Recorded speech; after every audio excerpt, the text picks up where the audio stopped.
Hi and welcome back to my channel. My name is Brindis and today we're talking about all the books I read in July.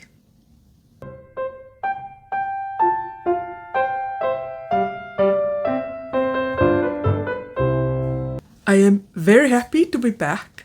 I have had the most amazing summer break.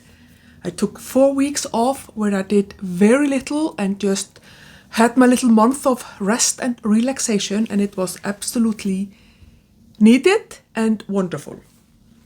So if you are here, if you clicked on this video only because of Jane Austen July and my wrap-up of that, here is a timestamp for if you want to just go straight there and listen to me talk about all the books I read for Jane Austen July, because this I don't know, this video has the potential of being very long because I read 20 books in July.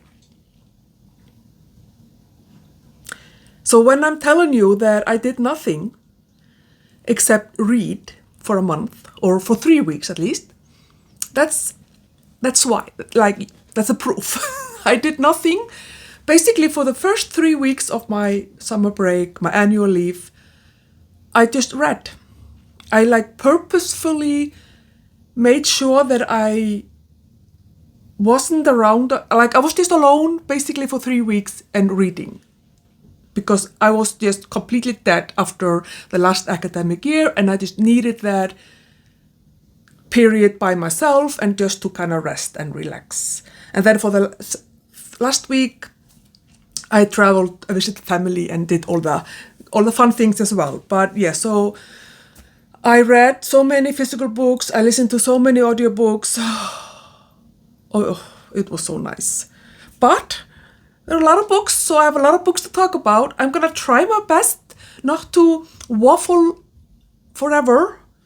on forever about each book, but I being concise as I'm speaking is not my talent, so you'll just have to bear with me. Maybe you can like grab a tea or iced tea if you are in those countries that are not like refrigerated like Iceland, But anyway, let's dive into the books that I read in July. I'm gonna start with the non-Jane Austen books, and yeah, let's get started. I'm feeling a little bit rusty, like it's been a month since I did my last video, I think. Anyway, so in the month of July, I read 3 Agatha Christie books. I am rereading Agatha Christie. At least I'm starting with the Poirot books, and so I read 3 of those. And I listened to all of them as audiobooks. I just happened to have the physical copies here from my charity shop treasure find from earlier this summer. But so the books that I read was first book was Peril at End House, and this was narrated by Hugh Fraser, he is just my favorite Agatha Christie narrator, and I have just found out that he's actually also an author, so I need to check that out for sure. But anyway, Peril at End House. This was fantastic. I was just sighing because I can't really remember. Oh yeah. Miss Buckley. Miss Buckley keeps having near-death accidents, and Poirot hears about it or witnesses it, and is like offers to help basically, or they meet at a hotel or at a restaurant somewhere when Poirot is on holiday, and it's just excellent book. 5 stars. I really enjoyed it. I really enjoyed the plot. I kind of remember it from last time I read it, like who done it basically, but still, it was still very enjoyable to read through or listen to the story unfold. Very good, very good. Then another book that I read was Lord Edgware Dies. I have here the copy with the American title, 13 at Dinner. Lord Edgware Dies is one of my favorite Poirots. I don't know if I have maybe 10 of the books. I think there are like 22 or 20 something books with Poirot. About half of them are really my favorites. They're really good and I really love. So it's kind of difficult to say like which one is my all-time favorite for sure, but this one is definitely up there. I really like the plot. I think there's humor in it as well. Like someone says like, oh, and then Lord Edgware dies, and oh, that's a good title for a book or something like that. I thought that was I like that type of humor, like a little bit of subtle kind of, but still a little bit silly. So I thought that was pretty cool. The relationship between Captain Hastings and Hercule Poirot in this book is fantastic. I mean, you can read the Poirot books in any order. They're like it's a standalone series type of a thing. But I would recommend you reading it in the order of publication, or at least in order of, I think they are published in the order they happen as well, because it is so interesting to watch the difference between the relationship, like in the first book, the mysterious affair at Styles, where Hastings is completely in awe of this genius that Poirot is like acting out every day in his investigations. And here he is still like, he really respects Poirot, and but he's also a little bit tired, like rolling his eyes when Poirot starts to talk about his little grey cells and stuff like that, and kind of zoning out when Poirot is like waffling on. So I thought that was really fun, and I don't think, maybe you don't really get that if you haven't been watching their relationship grow in the previous books. But I like the plot and like, whodunit type of a thing. I could not remember how it was from the first time I read this book, but it's a 5-star read. 100% recommended. Lord Edgware Dies is really good. And then the third book of Agatha Christie that I read was Murder on the Orient Express. Here we don't have Hastings, which I always miss him. I love Captain Hastings, but it's still such a good book. I mean, it's one of the most famous Poirot books for a reason. It is just so good. And like in this book, how it's like basically how to write a murder mystery, like with the red herrings and all those things. And I actually listened to this narrated by Dan Stevens, because I couldn't find that. I don't have access to anyone to it being narrated by Hugh Fraser. Dan Stevens is a British actor. He was in Downton Abbey, for example. But it's just so good. I actually also listened to it. Last time I listened to it, it was narrated by Kenneth Branagh, and I really liked that as well. I am, I don't know if it's controversial, but I think that, so I like David Suchet as Hercule Poirot. I mean, that is like iconic. It's like, I mean, it's like if they would remake The Lord of the Rings, like who could possibly take the place of oh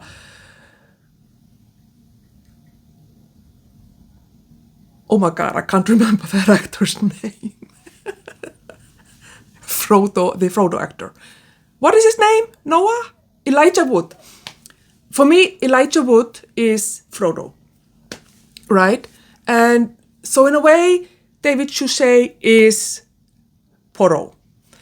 But I watched the Kenneth Branagh adaptation, And I actually think that Kenneth Branagh was also Poirot. He just kind of took different aspects of the character and made it his own. And I felt that he did it so well. So both are excellent. You can like both, just so you know. But this book is really good. I'm not necessarily a fan of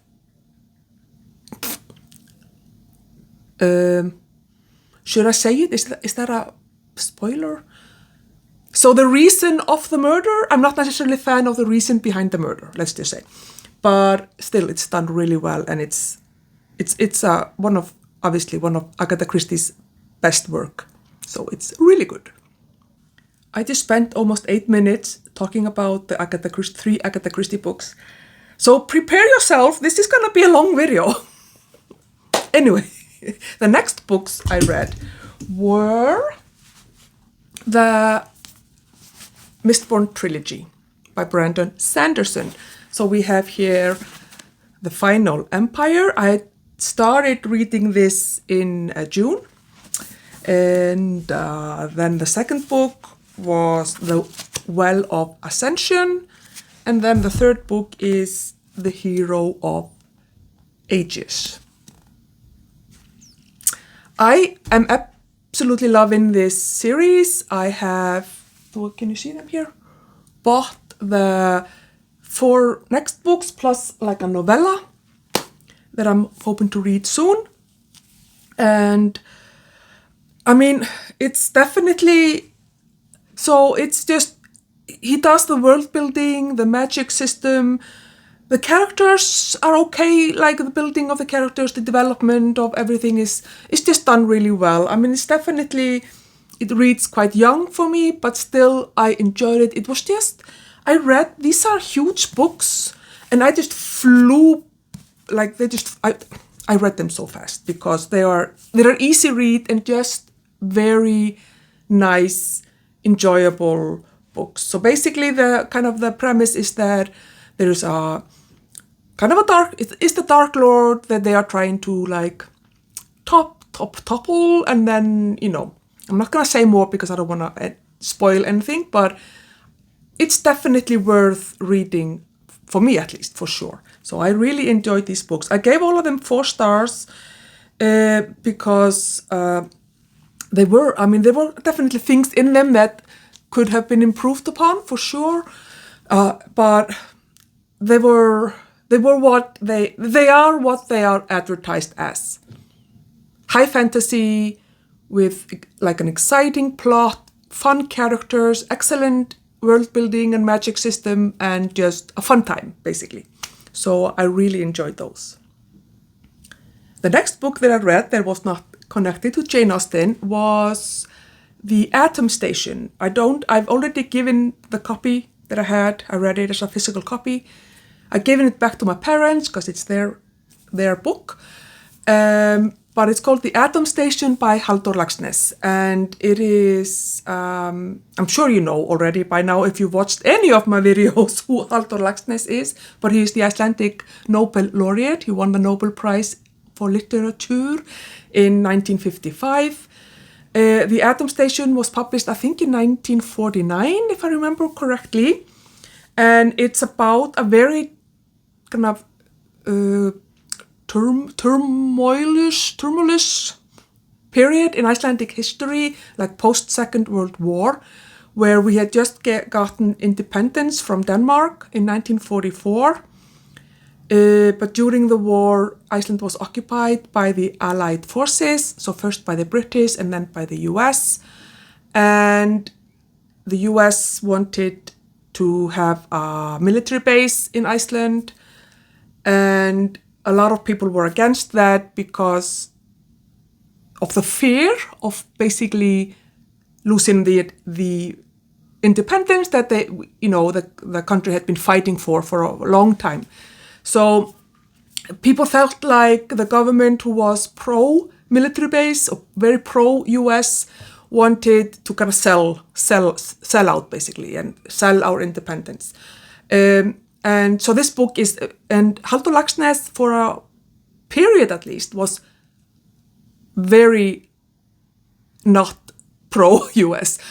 I don't know if you can say that he was anti-American, but he was definitely pro-communism. And so for him this was just terrible. But then of course, he got rich, so you can't be a rich communist anyway. But anyway, so the book is about a young girl who moves from the north of Iceland to the capital, start to work as a maid in the house of one of the members of parliament, and kind of her experiences in the city with like the opposition to the military base, and then the pro-military base, and then there's love, and there is kind of just really fun characters. Halldór Laxness is so good at creating these kind of quirky, fun, interesting characters that kind of represent certain aspect of the kind of the Icelandic psyche, if that's a thing even. But and it's surprisingly romantic. I am always surprised when I read something by him and I like, oh, that's very romantic.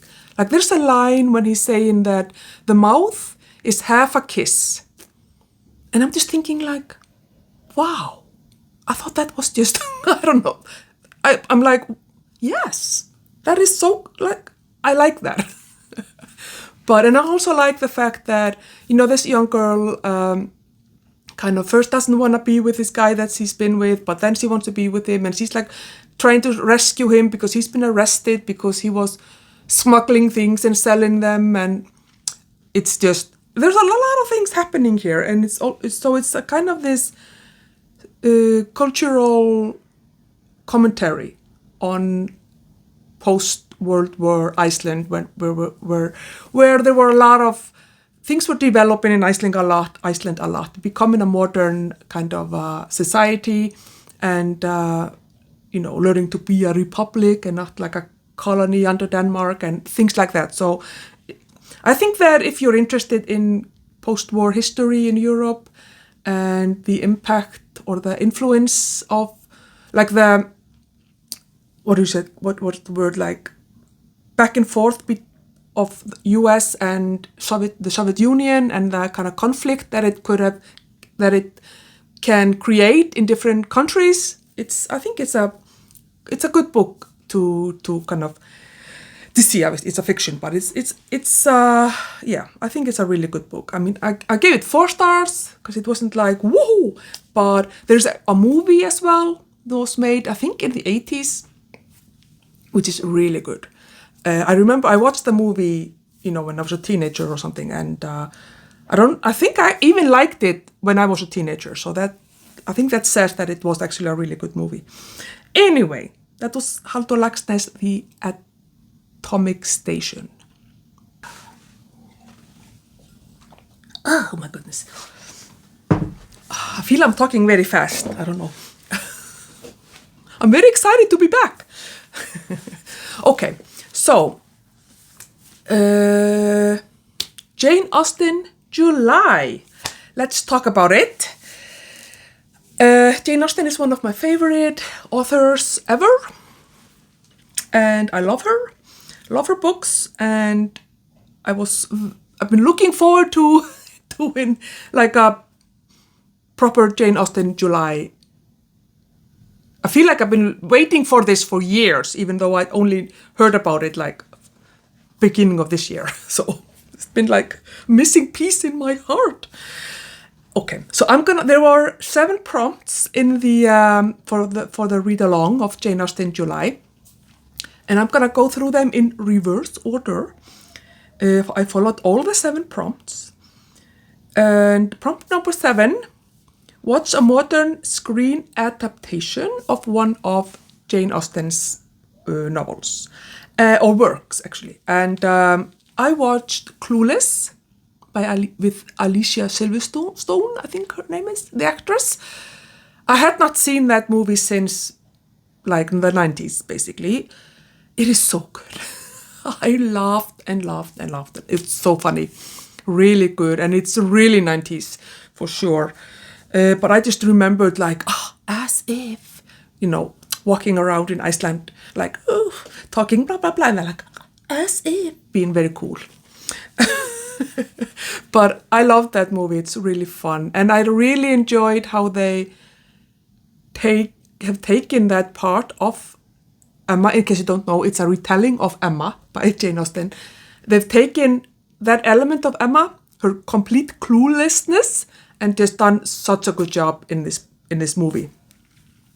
Prompt number 6 was to watch like a direct screen adaptation of Jane Austen book, and I actually didn't do that, but I did watch the 2005, I think, or 7, with Keira Knightley adaptation of Pride and Prejudice in June, about end of June, and absolutely loved that. And I think that is. I was just watching Katie from Books and Things, and I think she said exactly what I was thinking, is that the 1995 BBC adaptation is just phenomenal, but the 2005 one might actually be better.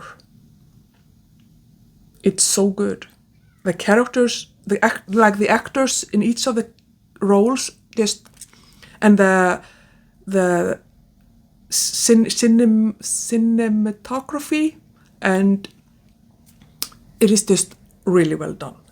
Excellent, very well done.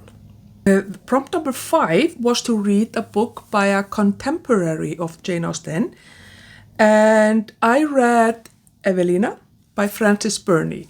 I don't have a physical copy, but I definitely would like to own one, and I would like to read more by Frances Burney, because I really enjoyed this book. I gave it 4 stars. It wasn't like perfect, but it started. I find that it started quite slowly, and there were characters in this book that was just, I hated them with a passion.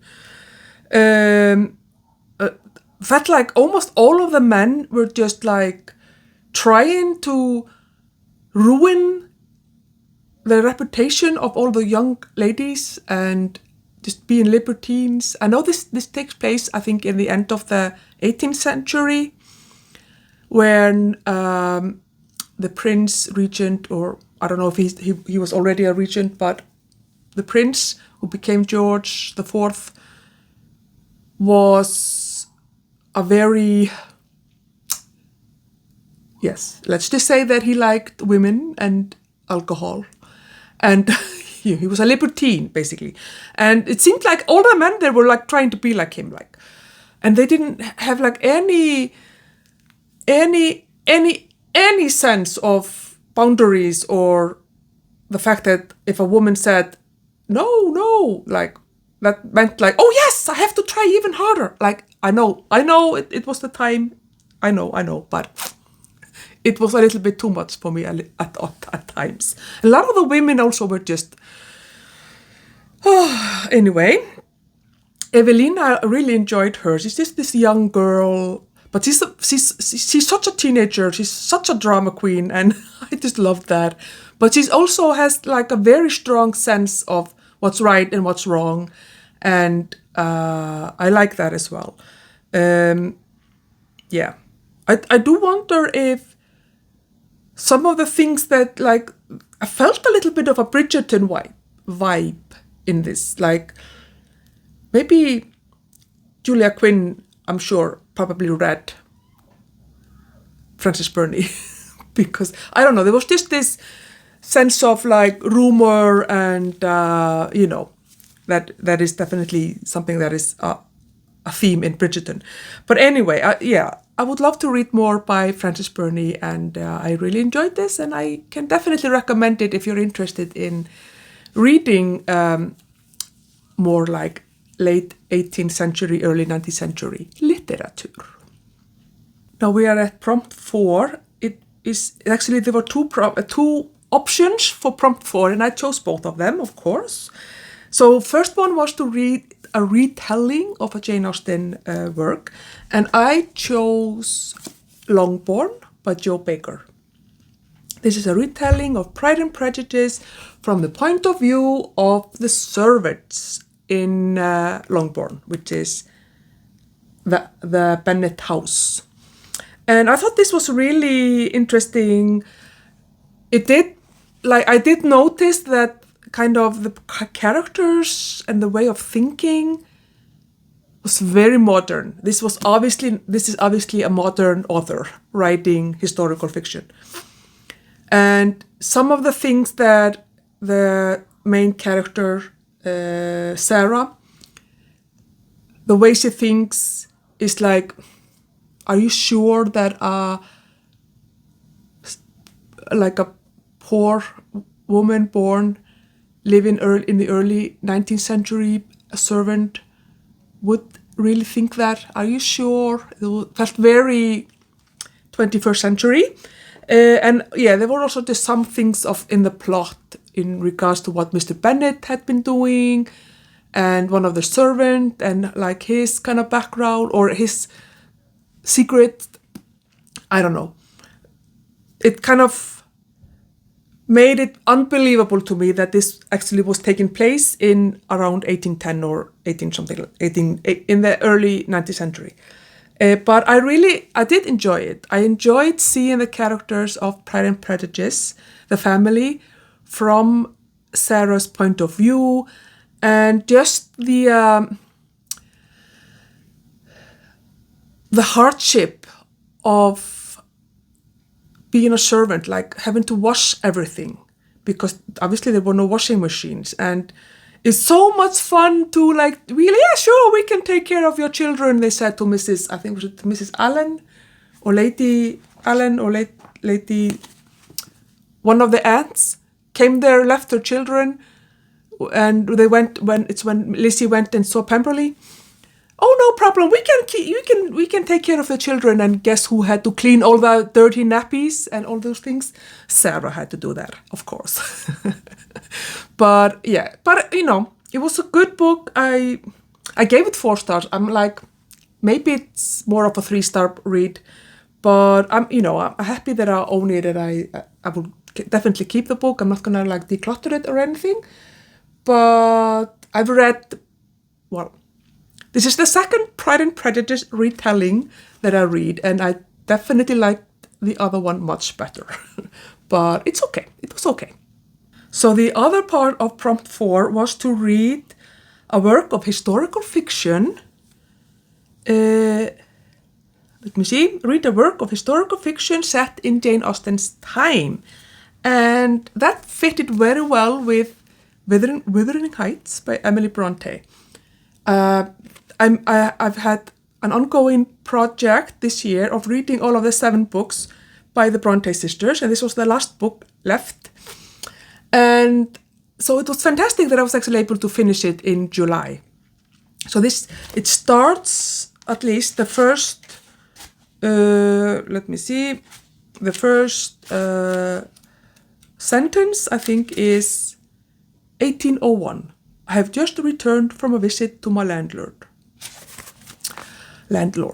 So it takes place definitely when Jane Austen was alive.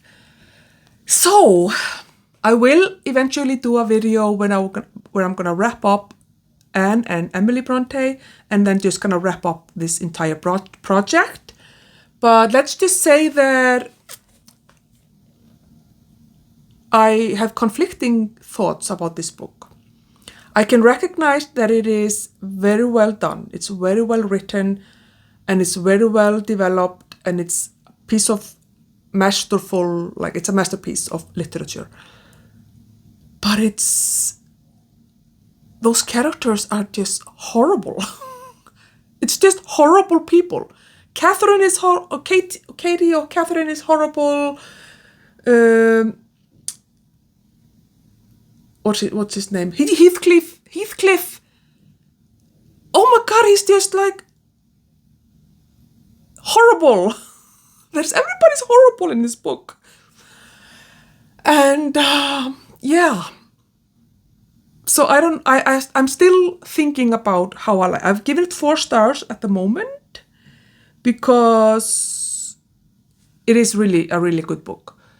But it's just, you have to, I think, be in a certain, I don't know, maybe I need to read it in like March when I'm like so depressed because winter is like never over and I'm exhausted and just want summer. Because maybe reading it in summer wasn't the right thing. I don't know. But I didn't love it. I have to say that. And I was annoyed for the most part when I was reading it. But, so I don't know. I don't know exactly what I think about it. I might even just have to read it again in order to form up like a proper opinion. But yeah, Wuthering Heights. Okay, so we are almost to the books that Jane Austen actually wrote. But prompt 3, let me see, read a non-fiction about Jane Austen. And I read Lucy Worsley's Jane Austen at Home. This was a reread. I did listen to this as an audiobook a couple of years ago. But this time I read the book. And I really enjoyed it. There were a couple of like lovely like photos and drawings and stuff like that are really fun. And Cassandra's, her sister's drawings, and this book is so good. This was a 5-star read. I don't think I necessarily give nonfiction or biographies at least 5 stars because I don't know. But this, I devoured this book. Lucy Worsley, first of all, she's a huge Jane Austen fan, and she says that straight out. This is her love letter almost to Jane Austen. But she's still like, she's saying all the things that need to be said about her life. And, she's not like making Jane Austen out to be this saint at all. But it was just really good. It was so interesting to read about her life and just everything that she had to do and sacrifice and suffer in order to write her books and her works. And yeah, it's such a good biography. And I just bought actually her biography of Agatha Christie, Lucy Worsley's biography of Agatha Christie, and I can't wait to read that because I'm actually liking Lucy Worsley. I've also read one of her novels, historical novels, and yeah, I really like her writing style, and it's a very good book. Now we are at the core, we're going to the core of Jane Austen July, which is obviously Jane Austen's work, the books and everything that she wrote.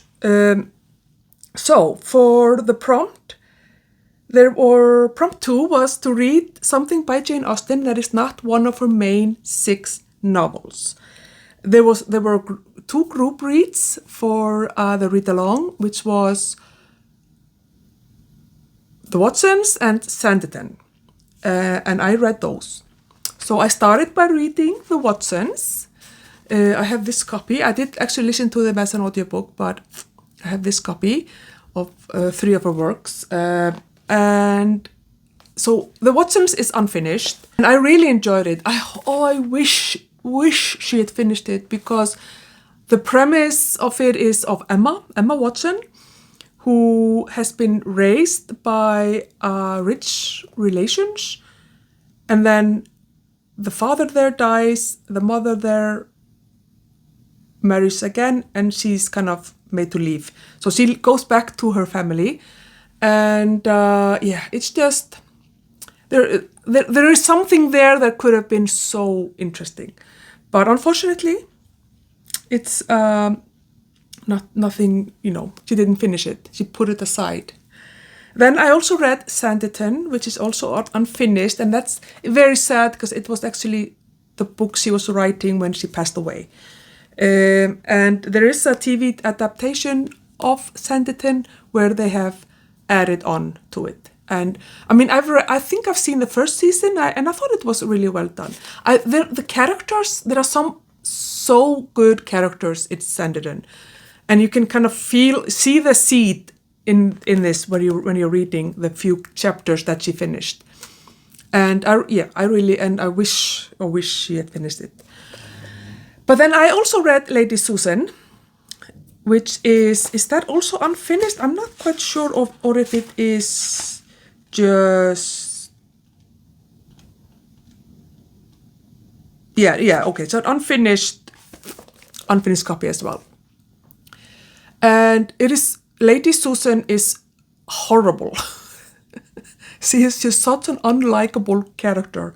She's so mean to her daughter, and she's just greedy, and I don't know. But at the same time, I absolutely love her. And I really enjoyed reading it. It's an epistolary novel, so there are letters. And her point of view from the other people's point of view who are like complaining about her, it's really good. And I really, really, really loved it.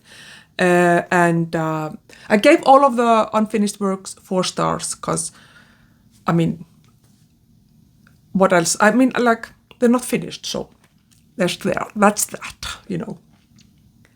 So the group read for the read-along was Sense and Sensibility, and I absolutely love this book. This has been my favorite book for a long time. There are 3 books now in my favorites that I can't really choose between, but this one is one of those. I just really like. So this is I don't know. I'm assuming you know about Jane Austen if you're watching this, but if you don't, this book is a story of 2 sisters, Marianne and Eleanor. They are living with their parents, and then their father passes away, and their older half-brother, who's very mean and has an even meaner wife, inherits everything, and Emma.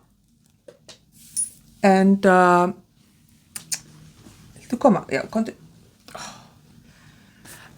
and they are forced to move out of their family home to a small little cottage, which is not really that small. They are gentry after all, and with their mother and a younger sister, and kind of try to find marriage, basically. And of course, Marianne falls in love with, what's his name?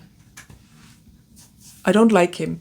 And Eleanor is also in love, and there's drama, there's heartbreak, there is gossip, and mean people and nice people, and it's just the perfect book, absolutely perfect book. And I just love Eleanor. She is just such a well-rounded, developed character, and yeah. And it's interesting that they are like 17 and 19 in this book, at least in the beginning of the book. They're very young, but Eleanor really feels like quite kind of mature and knowledgeable young woman, and very well educated, even though she is a woman in those days. But yeah, it's just such a good book. I loved it so much. 5 stars! The next book I read was Persuasion. I wish, and it's on my wish list, is to get a beautiful copy of this book. So I only have the, what's it called, Collins Classics edition of this book, but because I haven't been able to find it as a Oxford Classic, but I would also like to just have a fancy copy. Well, I do have a Macmillan Classics collector's thingy over there, but I listened to it again, like I said. Narrated by Juliet Stevenson. Oh, this book.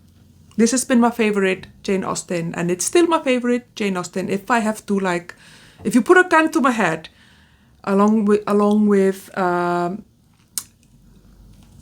Sense and Sensibility and one other book. So this is the story of Anne Elliot.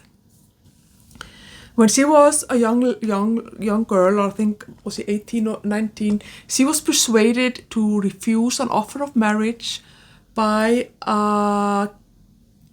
Captain Wentworth because he wasn't considered to be suitable for her, or rich enough, basically. And she let herself be persuaded, and she's regretted it ever since. And then it takes place, I don't know, is it 7 years later, and where she is kind of, he comes back.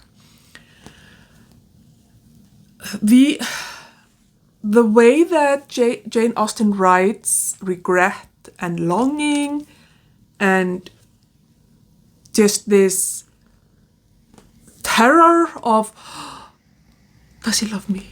No, he doesn't love me. Maybe he does love me. Does he still love me? Is he gonna marry that one? Is he, all that? It can easily become very kind of melodramatic and like over the top. But the way she does it, it's so well done, and you are just like, I was just drawn into this book. I felt like I was just like, I was Anne Elliot, basically. It is so good. It's so good. 5 stars.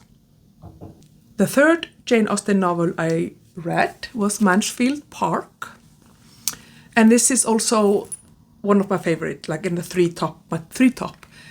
Sense and Sensibility, Persuasion, and Mansfield Park. This I find is probably has the heaviest emotional impact of all of the books. I think maybe also Persuasion, but there's so much emotion in this book. There's so much longing, and a young woman in love, and It's just very well done. So basically we have Fanny Price, who is probably my favorite Jane Austen character, as well as maybe Eleanor from Sense and Sensibility. But I love Fanny Price. So she is living with her aunt and uncle. Her mother had married badly or unsuitably, so she's poor. She has a lot of children and they are poor. So her aunt and uncle and another aunt offer to take her in, basically. And so she goes and lives with them and kind of is treated quite badly by basically everybody except the younger son of her aunt, her cousin, basically. But this book is so good. I don't know if I want to say anymore. Like, it is just Fanny trying to find her way in the world. She's becoming this actually very strong woman, I think, especially after she goes back to her parents or goes to visit her parents or her family. And it's just her relationship with her brother also, I just absolutely love that. I love Jane Austen writes usually very good sibling relationships, both with sisters and with sister and brother. I really enjoy that. But here, it's really well done here. And Fanny is she's so lonely when she's taken from her parents into these people's house, and it's so cruel how she's treated. And Jane Austen just writes it so well. It's just, it is such a good book. It is just so good and so emotional, but obviously with a happy ending because it's Jane Austen, Yeah, I really, really love this book. The next book was Emma.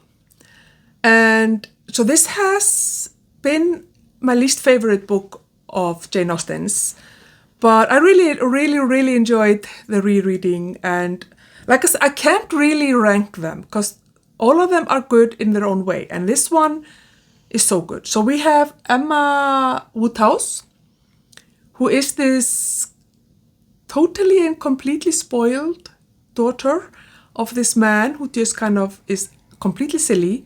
She has an older sister who is married and has children. And her governess has just moved out to get married. And so she's kind of just lacking direction in her life.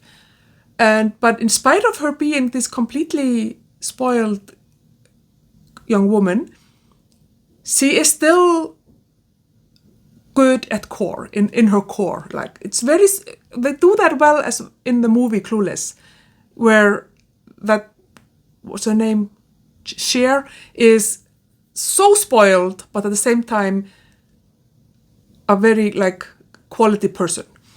And that's Emma here. But she is completely clueless. She is completely clueless. It is so funny. I really enjoyed, one of the things that I really enjoyed in this book is these kind of noticing of like everyday things. Like Knightley here makes fun of Emma because he's always making lists. And I'm like, yeah, I'm always making lists as well. I don't always do anything with the lists, but sometimes. So I can relate to that for sure. And then there was someone got a new piano, and they were like crumpling or like folding paper to put under the feet of the piano because it was like wobbly. I'm sure you did that when you were back in school, because I remember in school all the tables were wobbly, so you would like put paper under it to kind of stabilize it. Yeah, that I thought that was really fun. And then at Christmas, when it was snowing and people were, oh, it looks like Christmas. And I'm like, yes, that's like human nature or human kind of, those type of things are still very relevant today. Like when it's snowing at Christmas, it's just like, wow, wonderful. Whether it's 2024 or 2020 or like 18 something. Yeah, I like that. I really enjoyed that. And I think one of the most, I don't know if it's romantic, I think probably emotional or romantic scene in here is when Emma actually realizes that she's in love with that man. I don't want to spoil in case you haven't read it. And when she realizes that, and her like, it's just like, yes, it's like a dong, like the lights turned on finally, because he's been so clueless ever, like throughout the book. And then she's like, oh, I loved that. That was so well done. So yeah, Emma is such a good book. I was going to watch the I think it's probably the newest adaptation with, I can never remember that actress's name, but she was in The Queen's Gambit. But I just ran out of time because when I was about to, like, the Olympics started, and then, obviously I was just watching that. But I'm definitely going to be watching that soon. Would love to see what they did with it. But I have watched the one with Gwyneth Paltrow, and I really did like that. But that's like many years ago. But anyway, this book, very good. Okay, it's getting there. The next book that I read was Pride and Prejudice. And of course, this is a masterpiece. Like, I don't think I need to necessarily tell you anything about this. It's about the Bennet sisters, and they're looking for husbands because their father's estate has been entailed to a male cousin, who's gonna get all the money, and they're gonna be left poor. So they need to find good husbands, and the mother is like hysterical about it. And there are 5 sisters, Jane and Lizzie being the oldest ones and the most like sensible ones, really. And obviously Jane meets someone, Lizzie meets someone, and then there's a lot of drama with the younger sisters and all of those things. This is obviously just a classic. Like, this is, I think, probably everybody who knows about or has ever heard the name Jane Austen, they would know, oh yeah, Pride and Prejudice. It's just that type of a book. It is so good. It's just pure joy to read this book. I have read this book probably like 10 times in my life. I read it every like 2 or 3 years. And, I don't know exactly, but it feels like that. I read it on a regular basis, and every time I read it, it's 5-star. I love it. I enjoy it so much, and it's a great book, I think, to start with Jane Austen. This one or Emma is probably the best books to start with Jane Austen, I would think. Yeah. And then the last book I'm going to talk about is Northanger Abbey. And this is just a cute, funny little story. It's a kind of a spoof of the Gothic novels that were popular in this day, and it's just a little bit silly. There is the character of Catherine Morland. The main character is definitely a little bit silly and ready to find mysterious adventures at every turn. But she's also quite like, she knows what's right and wrong. She knows how to be a nice and kind person. And there are a lot of unlikable people in this book as well. But I just thought it's very cute. She's very young. I think she's like 16. And she falls in love. And it's just a very cute love story, but also fun. I mean, it's just the silliness in it at times is just enjoyable. I really enjoy this book, and again, 5 stars. So that's that. I know I didn't really go into a lot of detail with some of the books, about what they actually are about, but I didn't want this video to be like 2 hours long. So anyway, I cannot believe that I actually read 20 books. But the only way I actually managed to do that is because I didn't do anything else. So I was either just sitting or laying on my couch reading, or I was, doing things around the house or going for walks with an audiobook. Because this is definitely not a normal month for me. These were mostly full-length books. 17 full-length books in 1 month. It's insane. And I don't expect to ever read so many books again in 1 month. It's definitely not a goal of mine. My goal for reading really is just to read and enjoy it. And, average is usually about 10 books, which is still quite a lot actually. But whatever. Anyway, it was such a lovely, lovely, lovely reading month. August is definitely not, well, it's still a lovely reading month. I'm reading some really top-notch books, but there are a lot fewer of them. For the first 2 weeks, basically, of August, I just did nothing but watch the Olympics. I also spent a lot of time with family, and then I'm back to work, and I'm working like 10 hours some days, so I'm just exhausted. So we'll see how in a couple of weeks you will see my August wrap-up. But there are some world-class literature in there, so stay tuned. But apart from that, I'm just really happy to be back and ready to get back into BookTube. I'm also kind of way behind on watching BookTube videos at the moment. I think I'm about 2 weeks behind. So a lot of things I need to catch up on. So if I haven't been commenting on channels or videos where that I normally comment on, you will know why that is. And I think that now that the fall semester is starting, it's like my teaching at the university is very front-loaded. So I teach almost half, basically almost 100% more in the fall semester than in the spring semester.